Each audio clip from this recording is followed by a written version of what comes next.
A few years back, I was working with this one podcast coach. Coach Eric was his name. And when we were initially working together, I noticed what a smart guy he was. Because a lot of individuals that try to sell you on some sort of service, they're trying too hard to get the sell. And when they're trying so hard to get the sell, what happens is that a lot of them are not necessarily understanding what it is that you need.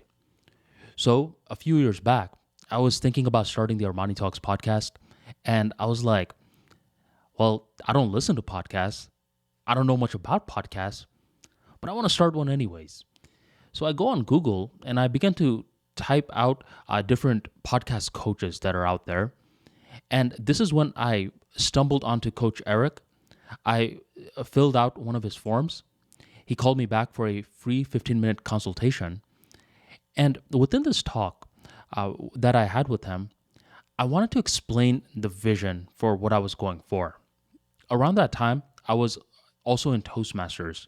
And Toastmasters has this one segment called the Table Topics section where you can create impromptu talks.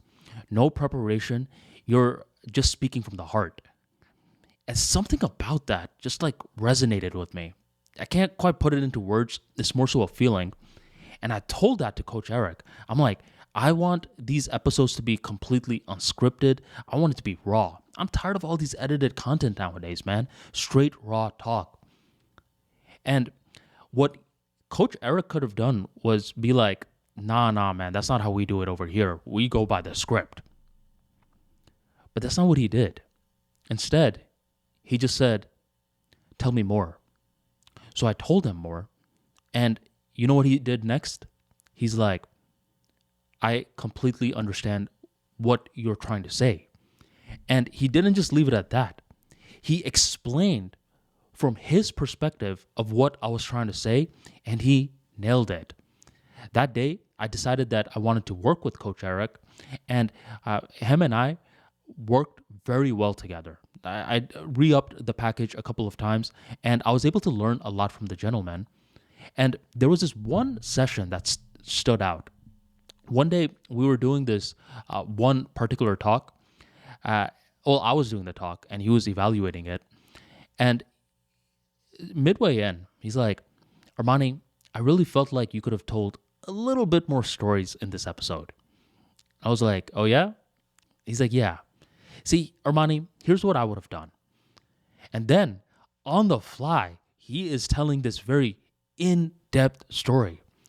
And the way that he's telling the story is amazing. He's using his voice as an instrument. And at that moment, I was like, wait a minute, Coach Eric, why don't you start a podcast too? What I found out was that he was a radio DJ. So that's in a completely different field where it's more of a broadcast style. But with podcasting, you're speaking more to individuals. So radio is broadcast general, podcast is niched, one-on-one.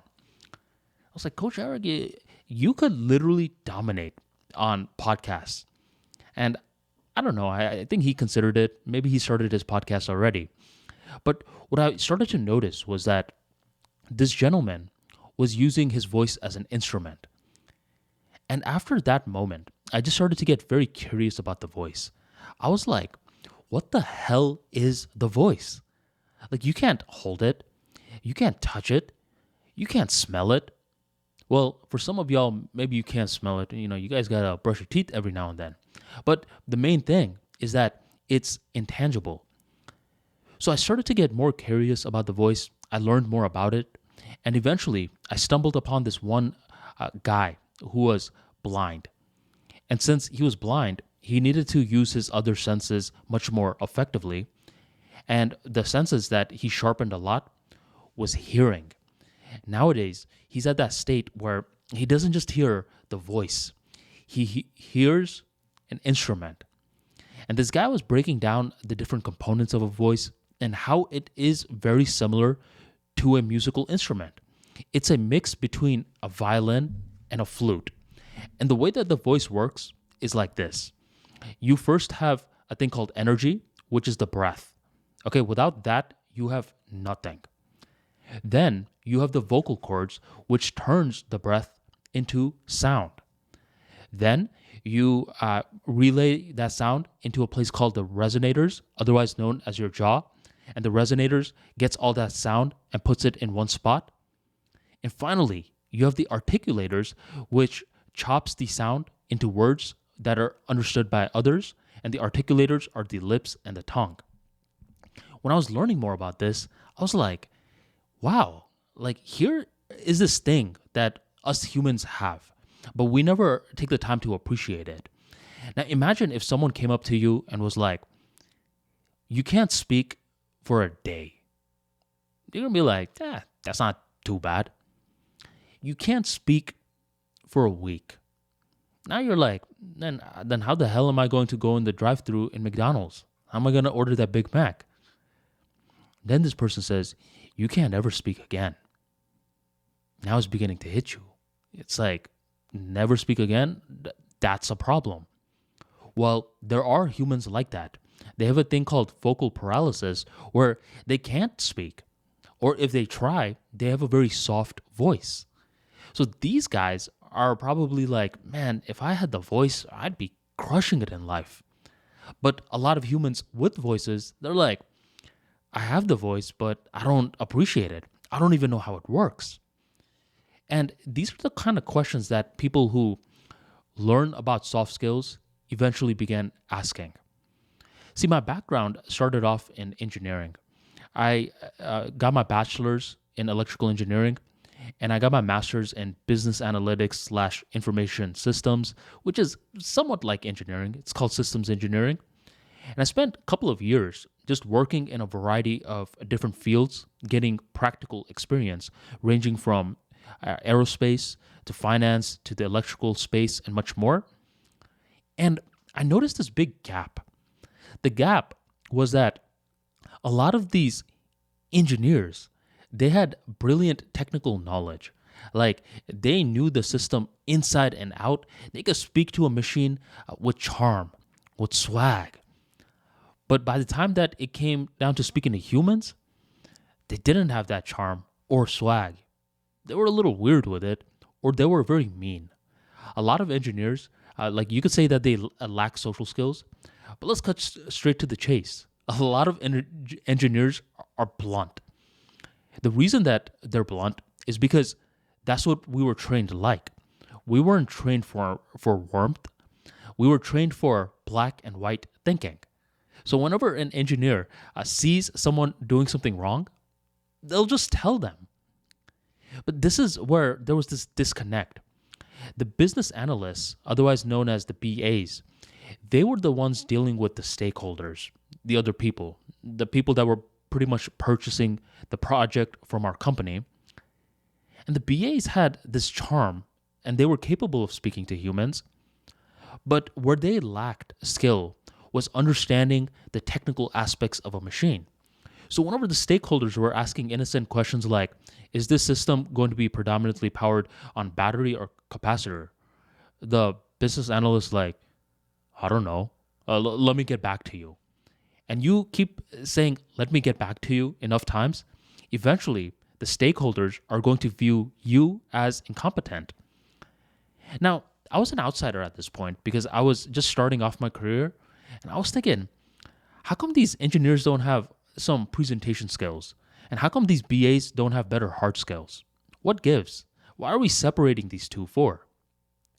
And these are questions that when you're in an environment, like when you're that engineer and that BA that works in that environment day in and day out, you don't think about asking these questions because this is just a reality for you.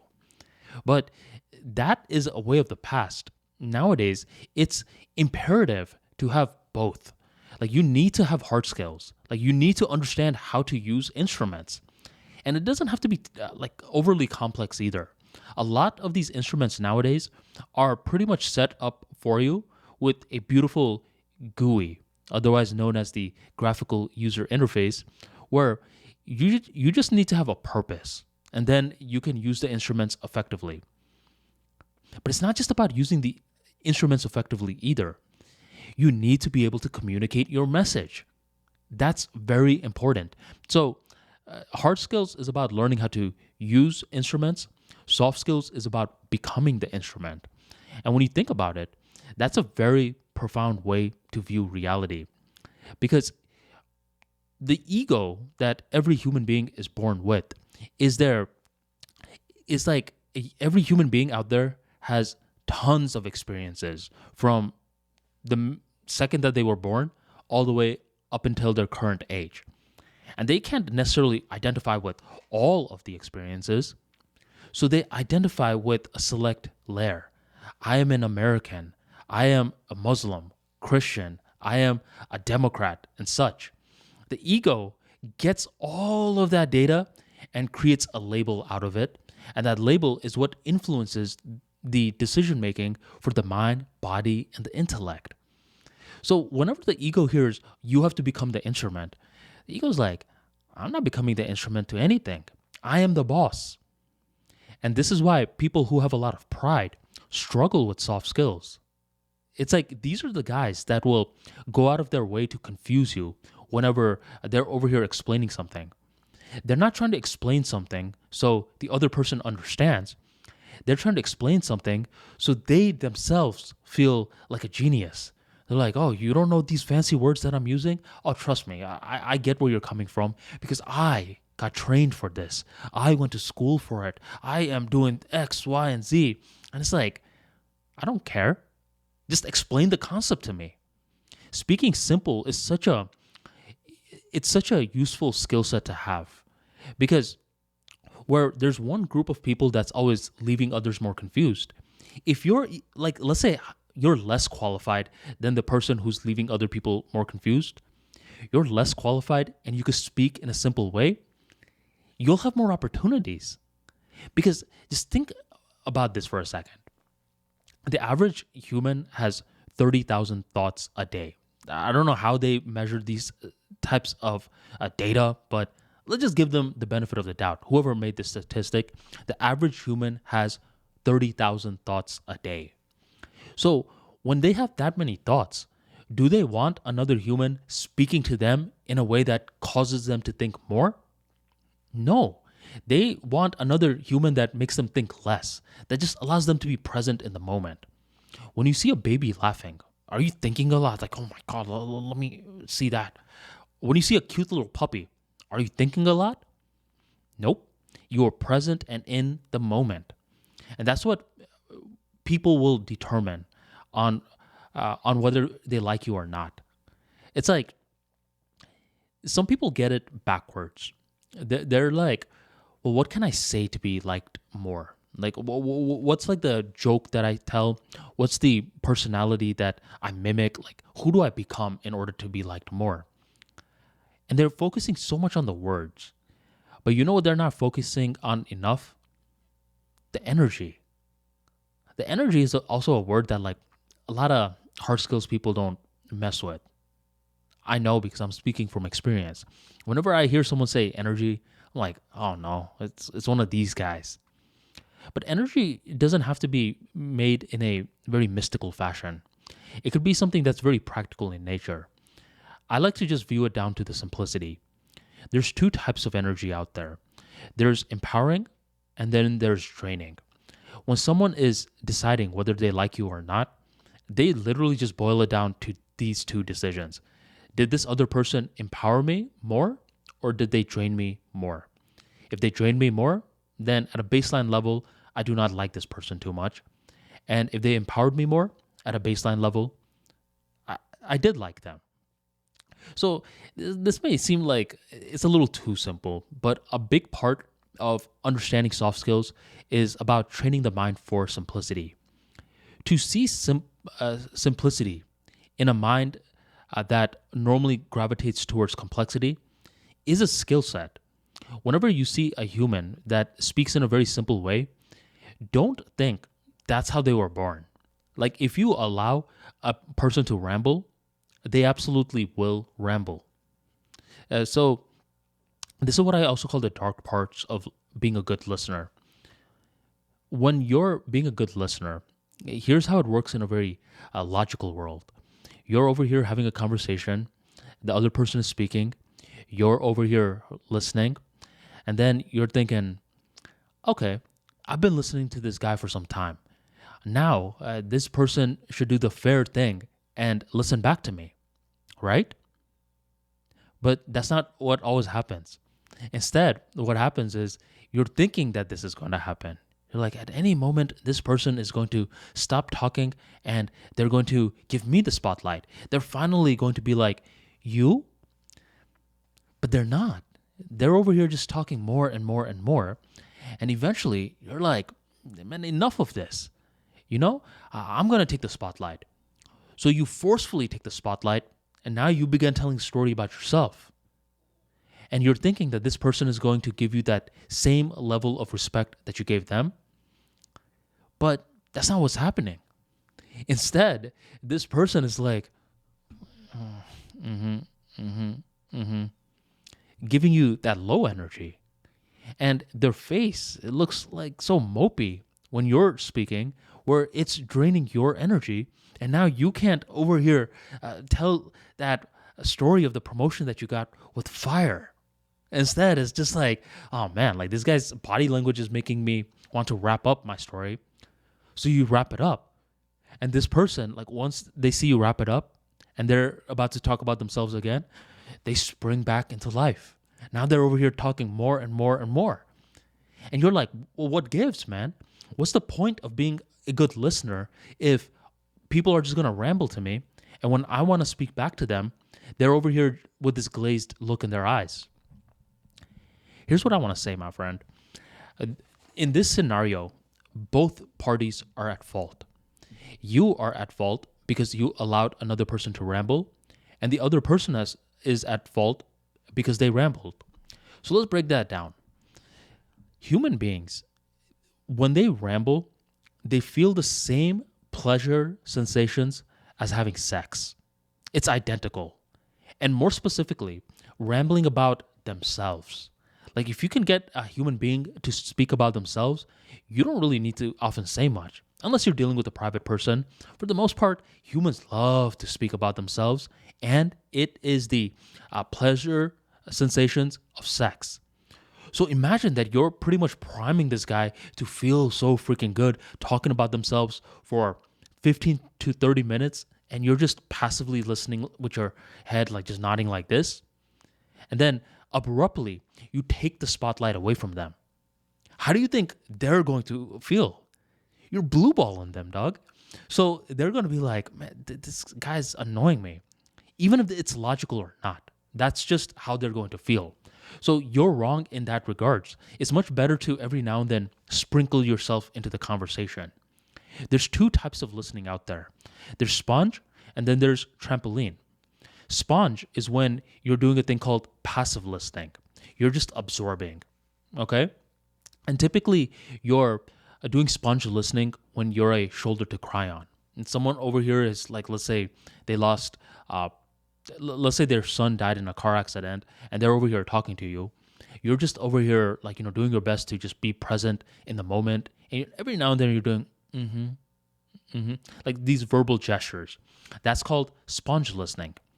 The other type of listening is known as trampoline listening, which is active listening. Okay? And this is like, what does a trampoline do? It takes tiny hops and makes it bigger and bigger and bigger, right? And that is what you are supposed to do. You're supposed to get the points from someone else, and you're supposed to paraphrase it to show that you're understanding. You're supposed to ask questions. You're supposed to find a way for them to clarify some more. Like you are now participating. So whenever someone is rambling to you too long, chances are you have engaged in sponge listening, when in reality, you should have been doing trampoline listening. Okay? So once again, let me just reiterate this home because I've dealt with this issue a lot. Like I don't really normally talk in interactions too much. I'm more of a listener. But every now and then, I notice I'm listening and I'm not given the proper respect when I'm the one speaking. And eventually, like it really dawned on me that it's like you can't let humans ramble. You got to direct the conversation because someone needs to direct it. And chances are, if they're rambling, they don't know how to direct it. Okay? Which brings me to the next point. The rambler.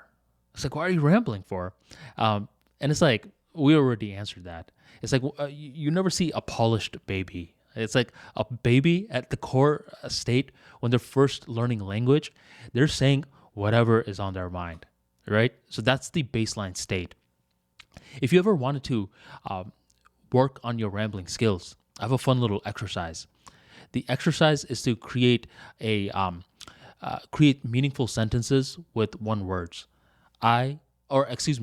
Create meaningful sentences with one syllable words. I took my dog to the park. Now, what this does is that it trains your mind into thinking in simple terms, because it's not easy. Like sometimes you're going to like be trying to say a sentence that has two syllables. It's just like, oh no, I gotta find a replacement. I don't want to break my chain of one syllables. And this is actively training your mind into a simple mode of thinking. So anytime, like let's say you're in the shower, you're driving to work, I just try to form meaningful sentences with one syllable words, and you'll see yourself getting to the point much quicker. So that's a move. That's a move that people really don't like. People love rambling, but they hate to be rambled to. And this is just a social sin in general. There's a couple of social sins out there. There's not just rambling. Another social sin that you may be completely unaware of is physically cutting someone off. Like we've heard of mentally cutting someone off or conversationally cutting someone off. Mentally cutting someone off is when you ignore them, you delete them from your existence. Conversationally cutting someone off is, let's say you're having a conversation, the other person is trying to make a point, and suddenly you just butt in and you take the point. Okay. Organically, this will happen in conversations. Like you could put two very socially intelligent people together, and every now and then they're going to cut each other off. That's a part of the conversation. But when it's happening too much, now it's becoming a character fault, and that's something that should be worked on. But I'm not even talking about that. I'm talking about physically cutting someone off, which happens more than you would think. In a group situation, every now and then a person gets so carried away with the story that they're telling that they're focusing on one part of the group a lot. And suddenly they're just cutting the other person off more and more and more, to a point where the other person that's getting cut off doesn't like that. They're feeling ostracized, you know? This actually reminds me of the first icebreaker speech that I gave at Toastmasters, which is on my YouTube channel. It's called The 4 Haircuts. You should check it out. And the speech, like the speech location, is in a very weird area. It's basically, what I mean by a weird area is that the location is nice, but the setup of the audience is a tad bit strange, where there's a speaker, there's an audience section like in front of the speaker, to the left and to the right. So it's like a big U, okay? And then there's a speaker that's like planted right in the middle of the U shape. So it's my first ever speech, and I'm apparently looking at the left side and the middle of the audience a lot, and I'm not looking at the right side enough. So after the speech is done, I felt as though I did a pretty good job, and a lot of the members came up to me and they were like, "Hey man, like that's really good for your first speech. So your boy's feeling a little cocky with it." I'm like, "Yeah man, my first speech, look how good I did." But then at the end, there's a thing called the general evaluator. He's supposed to talk about the pace of the entire Toastmasters meeting. He is not supposed to zone in on one speaker, but he changed up the game plan out of nowhere. He's just like, he's like, "I believe the meeting went well because it started on time. This certain thing could have been improved. That certain thing could have been improved." And by the way, there was this one speaker whose back was facing this segment of the audience the entire time. And I believe that that's something that future speakers should be aware of. And when he said that, I was just like, man, who is this speaker that was facing his back to the entire side of the audience? What a dummy. And that's when I just gradually saw people sneaking looks at me like, it's that guy. It's that guy. They're like whispering and they're like looking at me. And afterwards, there was this senior. His name was Frank. He gave me some positive feedback first. Then he's like, Armani, you can't have your back facing a side of the audience like that again. All right? You got to give everyone the proper attention that they deserve. I was like, man, I didn't even know that I was doing that, but I was. And it's like this mistake can just happen out of the blue moon. You don't necessarily have to be one of these guys that means harm or anything. A lot of social skills mistakes happen not due to malice, but it's a straight up mistake. It's you're ignorant on the matter. And I'll give you an example. So malice, first of all, is born from a negative intent, while with a mistake, there is no negative intent. And not being able to spot the difference between mistakes and malice will open you up to a lot of snake bites. This is why some people will just keep forgetting like past errors that someone else did to them. They'll be like, oh, well, that was just a mistake. Oh, yeah, that was just a mistake too. And that too. That person deleted all their text messages because it was a mistake. That person was talking crap about me because it was a mistake. That person did X, Y, and Z because it was a mistake, not understanding that they were operating with a dark intent. And let me just tell you a funny story in regards to this. So Wilt Chamberlain, he was this larger-than-life basketball player in the 60s. And when I mean larger-than-life, I mean that he had a very boisterous personality, and he was tall, really tall. He was at least 7 foot tall.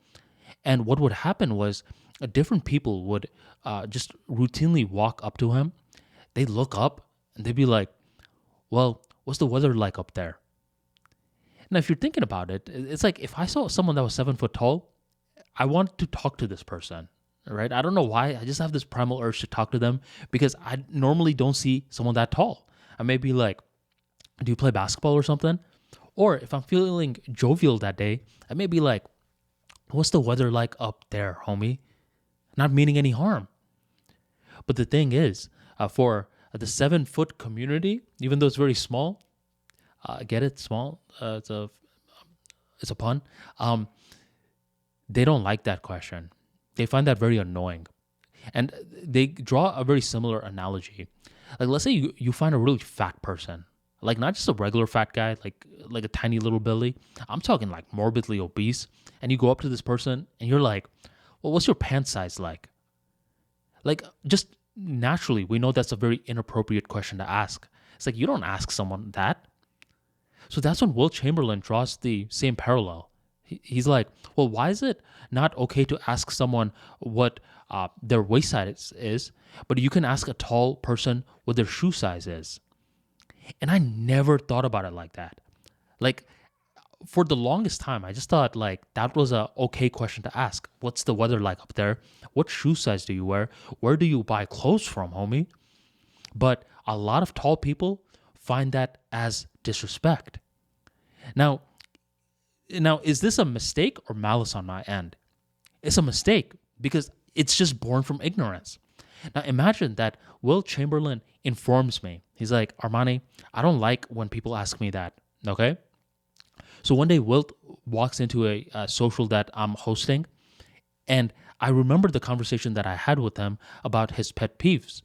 But for some reason, I still want to get some jokes off at his expense. And I'm just like, hey, Wilt, come here. Let me introduce you to the squad. And then once he comes, and I'm like, hey, Wilt, what's the weather like up there, homie? Now I'm going in with the incentive to embarrass him. And this is malice. This is dark intent. There's a difference, all right? A big difference. And not being able to spot the difference is what will lead to betrayal. But spotting the difference requires work. And how is judgment built as a whole? Judgment is built from trial and error. Like, there has to be a couple of times where, let's say, someone did make a mistake. Like, they were not operating with malice at all. And let's say you gave them the cold shoulder, right? Let's say, hypothetically, someone, like you wished someone happy birthday, but they didn't wish it for you back. And you're like, well, what gives? I wished you happy birthday. You couldn't do the same thing for me. So for some reason, it just like really stung you. And you're like, "Man, screw this guy." And you incorrectly think that this person operated with malice towards you. But in reality, like let's say he runs a Facebook ads account where you market your online business with the ads, and for some reason the ads account got disbanded and his entire Facebook got shut down for further suspicious activity. And normally he uses Facebook to remember people's birthdays. He's just not normally a kind of guy that remembers people's birthdays. There are a lot of people like that. And he accidentally forgot to not wish you. Okay, so this was not malice, but you just cut this guy off. Then like a couple of years goes on by and you hear the full side of the story and you're like, wow, like this guy literally made a mistake. It was not from malice. And this is where judgment is built because there was a little pain involved. Like trying to become smart without any form of pain is a very losing strategy. So it's like, oh, okay. There was pain involved, and now I could recalibrate. Another flip side example is like, let's say a boyfriend and a girlfriend are dating. The girlfriend knows the boyfriend's passcode. Then out of the blue moon, one day the boyfriend has a passcode on. Girlfriend's like, wait, what the heck? And then like a couple of days goes on by and the boyfriend had a bunch of messages with this particular girl, and then suddenly it's deleted. The girlfriend wants to see the messages, but he's like, oh, I accidentally deleted it, right? And the girl believes it. She's like, oh, okay, well, I guess it was a mistake. A couple of years goes on, a couple of weeks, not even years. A couple of weeks goes on by, and it just so happens that the boy is having an affair with the girl whose messages he deleted. Now, the girlfriend is like, what? I thought you accidentally deleted the messages. I didn't know that you did it with intent. You see? So if the girl is smart, she is hopefully going to learn this dark insight. It's like, this was not a mistake. It was malice. And that happens. That's how we build good judgment. Judgment is something that's very unique to me because, growing up, there was a certain period where I didn't like eye contact too much. Whenever someone was looking me in the eyes, I was like, man, it feels like they're judging me. Like I didn't like that. So I went ahead and, I worked on this setback of mine, and I continued to, find out why I felt weird having eye contact in general, right? So eventually, the more that I built my confidence, the more that I was starting to get used to it. Like for certain people, I was like warming up to it. And by the way, I just want to make a quick little disclaimer message. I'm talking about for me. I notice anytime I speak about eye contact, there's always this one comment about someone who's like, well, what about autistic people? It's like, use your own judgment. Do you think I'm speaking about autistic people, or do you think I'm speaking about myself right now? It's like sometimes you gotta just like illustrate this and you gotta put it into words for other people to be like, oh, all content isn't about me. You see? So this was something that I was working on and eventually got better. And eventually I could like do eye contact better with different groups of people. But every now and then I struggled with eye contact with certain groups of people. There was this one guy named Rahul, like where something about him, man, like he was too confident. You know what I'm saying? Like he was one of those kinds of confident people that like you had to earn his laugh, right? And like if he would laugh, he would expect everyone else to laugh. He wouldn't laugh at your jokes when like you were telling a joke. Something about him just gave me bad vibes. But the reason that I would speak to the guy was because I was going from West Palm Beach to Tampa for university, and he was the only guy from West Palm Beach that I knew. So he was going to be my initial friend. So I just like noticed, like at that point in my life, I was much better with eye contact. But with him, I just normally struggled. I was like, why is it so difficult to do eye contact with this guy? How come I could do eye contact with all my other friends, but not him? As a couple of weeks went on by, I started to hear that, Rahul would talk a lot of crap about me. He's like, oh yeah, Armani, he's not the smartest guy. Oh man, Armani, he's really dumb. Oh man, like I'm basically carrying us in our classes. I was like, no, you're not. I literally just asked you for help one time on a certain assignment, and you're painting that narrative about me. And it was so strange because that's when I started to notice like this reoccurring pattern in my life. With certain groups of people, when I really struggle with eye contact with them, there's like some snaky moves that they do, like that I eventually find out about. So I'm like, what is this intelligence within the body that's alerting me, like beforehand, that a snake move can be pulled? Obviously, I don't want to bring this point home too much because this can actually at times lead to poor judgment. Let's say, just hypothetically, let's say you're actually nervous around this person. You can incorrectly make the assumption saying, well, I guess this guy's a snake. So I don't want to draw any conclusions. I just wanted to like note that insight. I was like, why is it that with certain groups of people, it's like the body already knows, right? It's like that's something that I don't think we actually speak about enough. It's like it doesn't matter who you are. It doesn't matter if you're a materialist, if you're a very religious person, whatever. You think this whole life is a dream. It doesn't matter. Like you tell them, like, always listen to your gut. Like you say that with confidence. All of these groups of people are going to be like, hell yeah, you always listen to your gut. But why? Like, how does the gut know anything? Like, why? It's like, is it?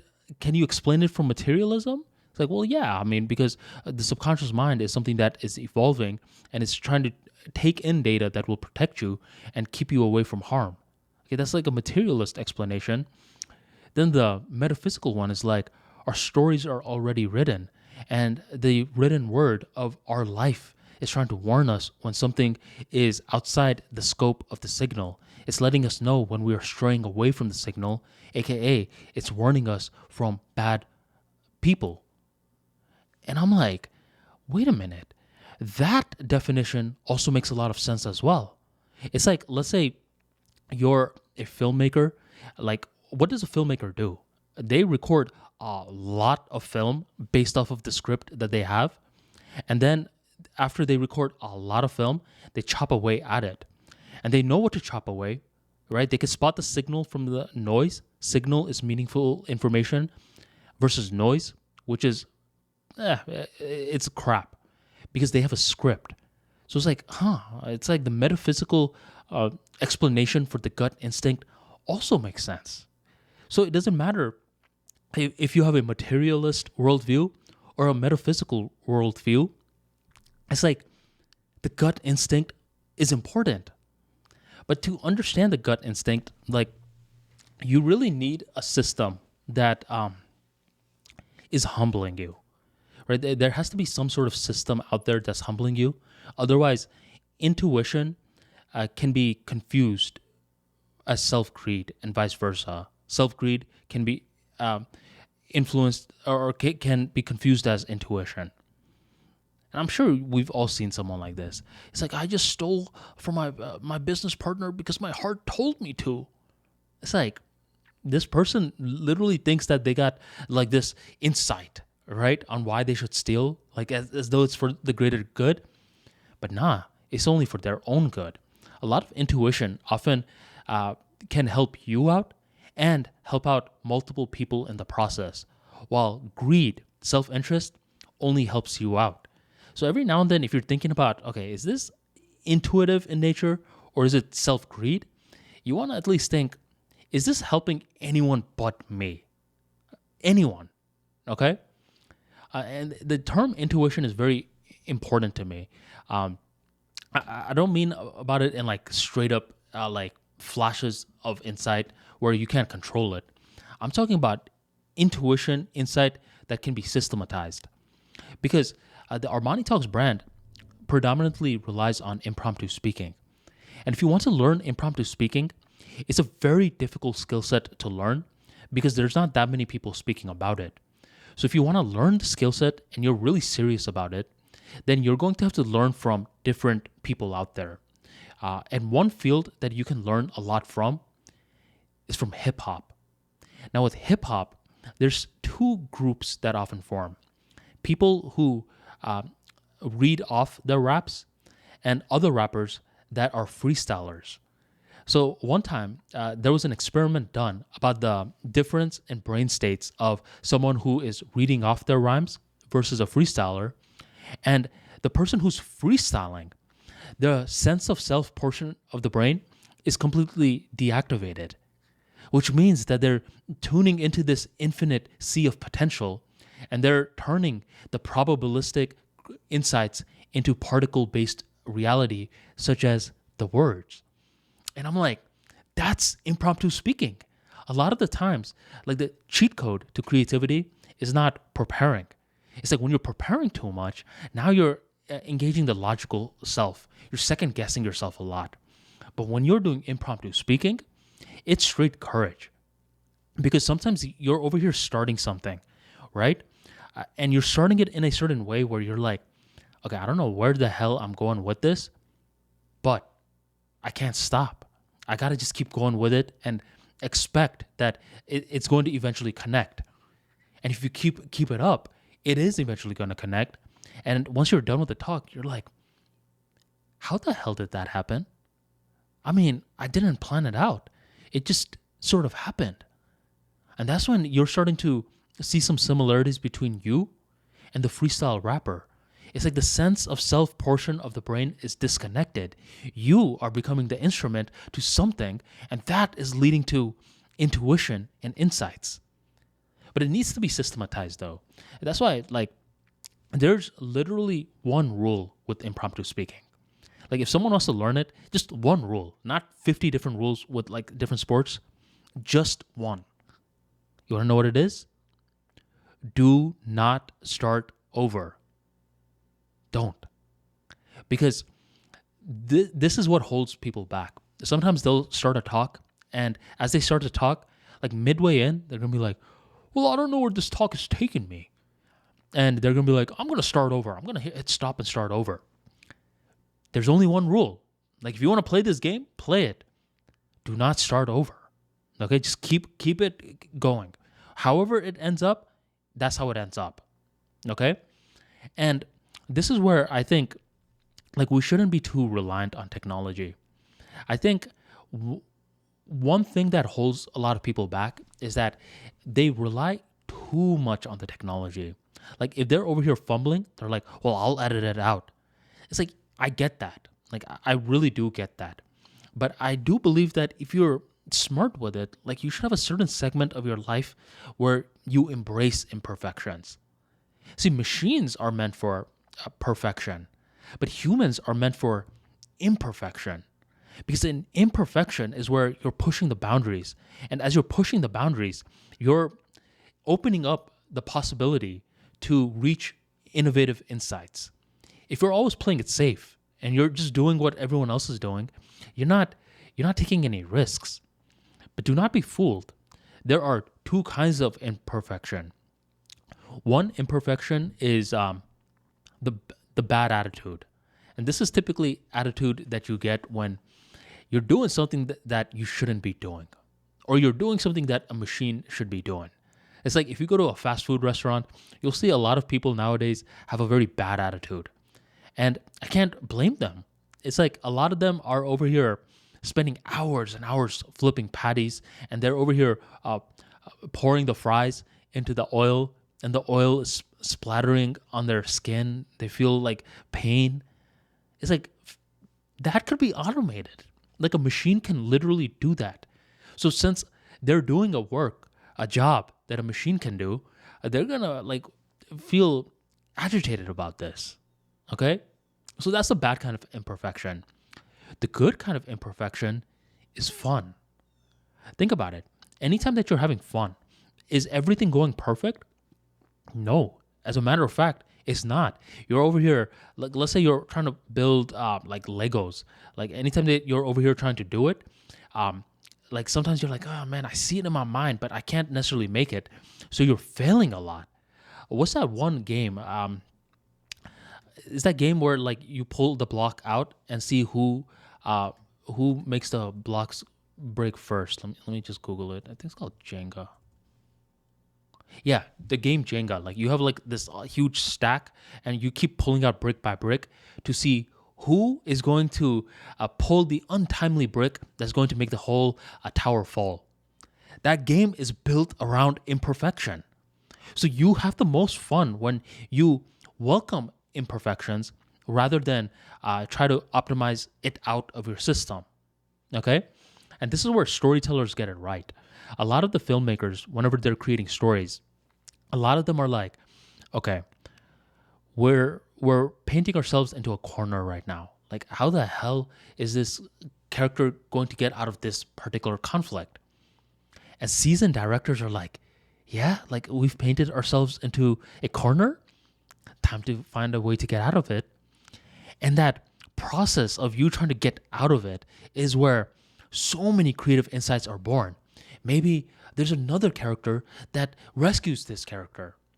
Or maybe this character that's in the pickle, it discovers untapped potential that they were unaware of before. And like now they're over here brainstorming, thinking of different things, all born from imperfection. Okay? So that's the same thing with impromptu speaking. A lot of the times when you have found yourself in a corner and you're like, how am I going to get out of this? I really don't know. See, it's difficult because it's like, oh man, like, you see that intimidating recording light, like just staring at you. And you're just like, no, I can't, I gotta say something. So say something, dummy. And then you're like, no, I don't always have to say something. Sometimes I could smile.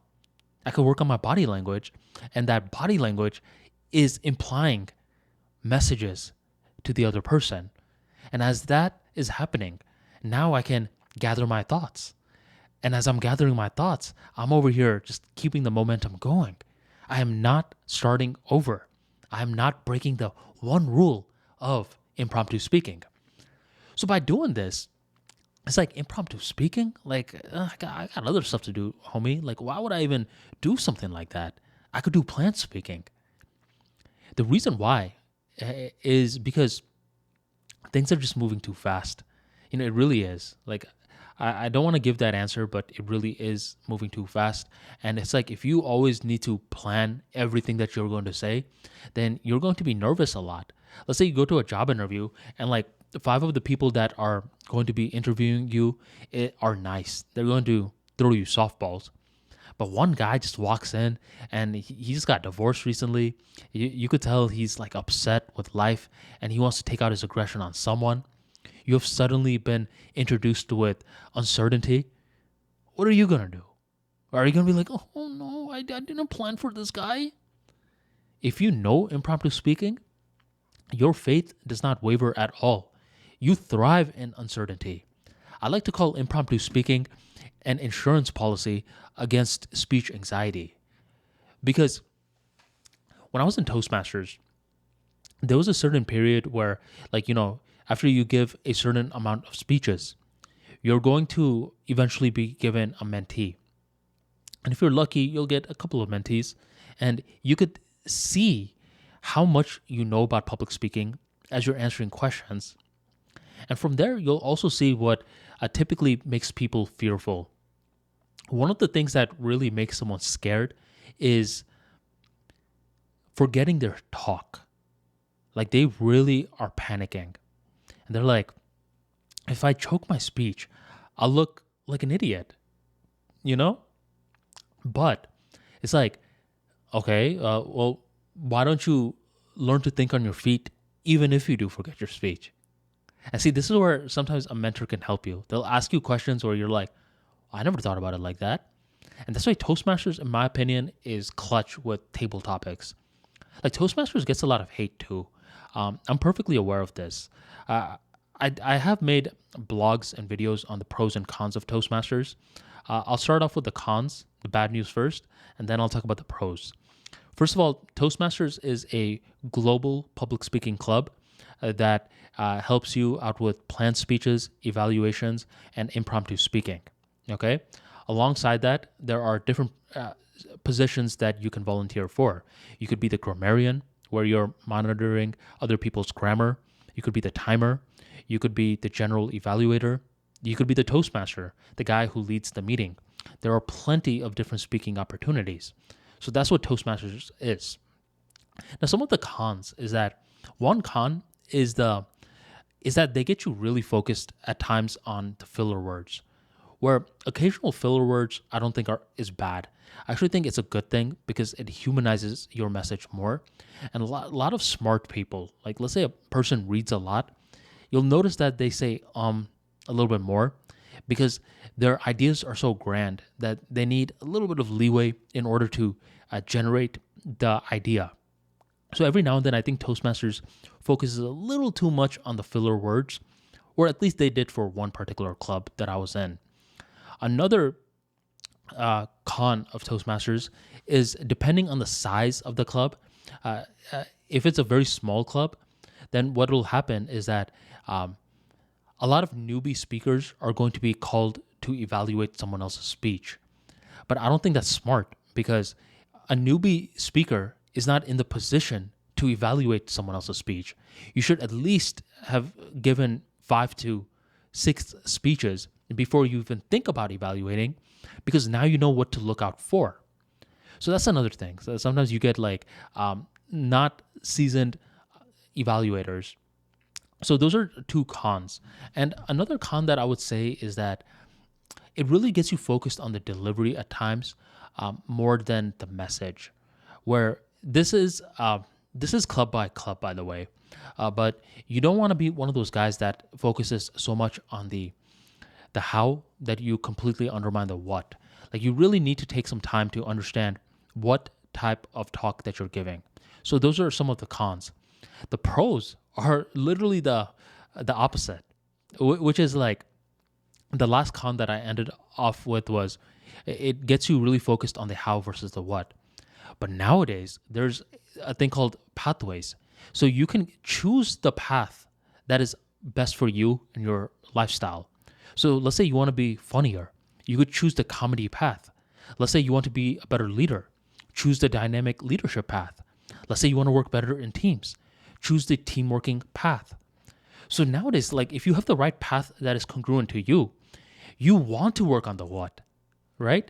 So the con from before was more so for, in my opinion, or actually I have it right now. This is called a competent communication. Anyone who's listening to this, I'm holding my first ever Toastmasters book. And in this book, like you're given speeches that like they give you direction and you're supposed to fill it in. And I believe this is actually good. Like the first speech is called the icebreaker, and you're supposed to tell the audience more about you. And you could take it however you want to take it. They just give you the direction, and now you have to sprinkle in the what. But when you can choose your path, now you're much more invested. Okay? Another pro in terms of Toastmasters is that you should view it as a social skills club that happens to teach public speaking. Because if you do it like that, you're not going to be one of those guys that just goes to the meeting, gives the speech, then leaves. Instead, you're going to take some time to network with people. And the people that go into Toastmasters, different walks of life. Like you're going to see entrepreneurs, you're going to see doctors, you're going to see lawyers, and much more. So network with them. It's a completely different circle that you're immersing in. And another pro with Toastmasters is the versatility of it all. It gives you different views of public speaking. Like in the beginning, go ahead and start off with impromptu speaking. Like you really learn a skill when there are a lot of eyeballs looking at you. But then it's like, wait a minute, like now I got the swag, like I got the courage to do impromptu speaking, and now it's much easier to do planned speaking. So you choose your path, you're doing the speeches, and eventually, as you've done a good amount of speeches, you do evaluations. It's like as you do evaluations, it's like, okay, now I know what to look out for. I know how to evaluate someone to bring out their best sides rather than destroy their confidence. How about I try something else? How about I'm the timer now? Now, as I'm the timer, I understand the importance of having a certain time in terms of creativity. Because some speakers are going to be like, well, I could speak for 30 minutes if you allow me to. Just because you can doesn't mean that you should. There's a certain beauty to being done on time, right? But you don't have to undermine the creativity. As a matter of fact, having an allotted period of time gives you that clarity to thrive in creativity. So now you're the timer, and then you're like, how about I become the grammarian today? How about I be the counter today, the person who's counting the filler words? And just like that, you're building so many different perspectives of the skill set of public speaking. Now, is Toastmasters the perfect club? No. But then again, nothing is perfect. Okay? So I think people like that are, like, for the most part, there's more positive comments than negative comments. But every now and then, like, the negative comments, even though they're less, are louder, or they seem louder due to the negativity bias of the brain. It's like you press these guys and you're like, well, how many meetings did you go to? They're like, 2. I'm like, 2? That's it? You don't even have the right to have an opinion. You're like one of those guys that read like 6 pages, and you're like, oh, this book sucks. Like, you better read at least half of the book before you provide some sort of an opinion. And even then, it's like, I actually prefer you finish the entire book before I hear about it. Because with creative fields, especially such as reading, one idea is all you need to determine if the book was worth it or not. And sometimes the best idea is in like not all the time, but sometimes it's in like the last section of the book. Okay? So it's like, sometimes you press these guys that are like, well, why are you saying Toastmasters isn't good? How many meetings did you go to? Oh, 2. And some of them will be like, I've been going for a year. I'm like, okay, and how many speeches did you give? Like, some people join the club and they don't give any talks. I'm like, you're not participating. Like, earlier, I just said, like, you start off as doing impromptu talks, then you do planned speaking, then you do evaluating, then you hop around, you do the timer, the counter. Maybe you can be the Toastmaster, lead the meeting, understand what it's like to direct the flow of a certain interaction, be the general evaluator.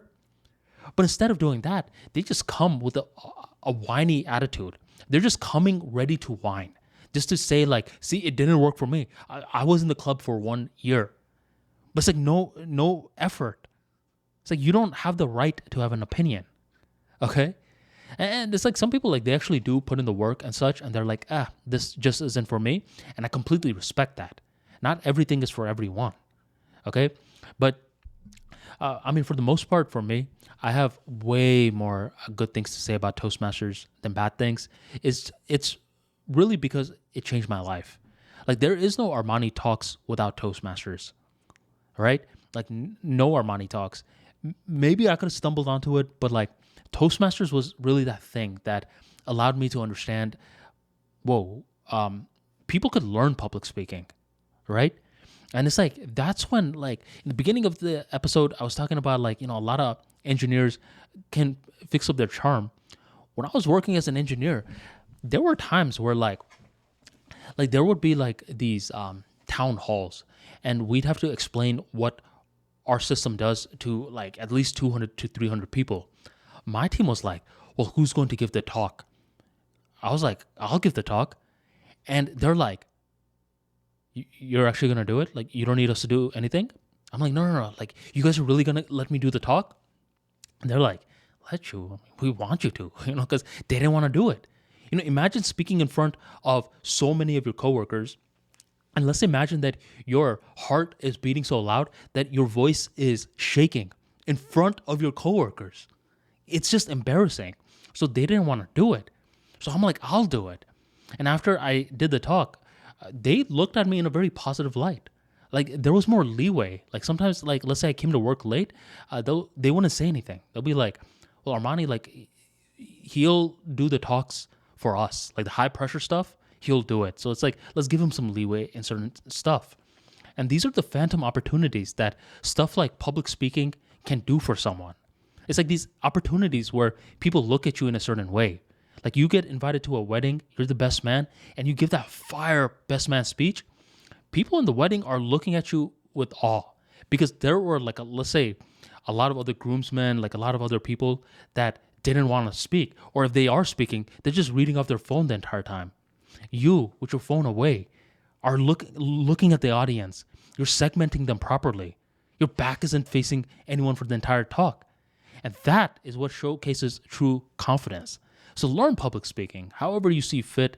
It really is a skill set and it opens up so many different opportunities.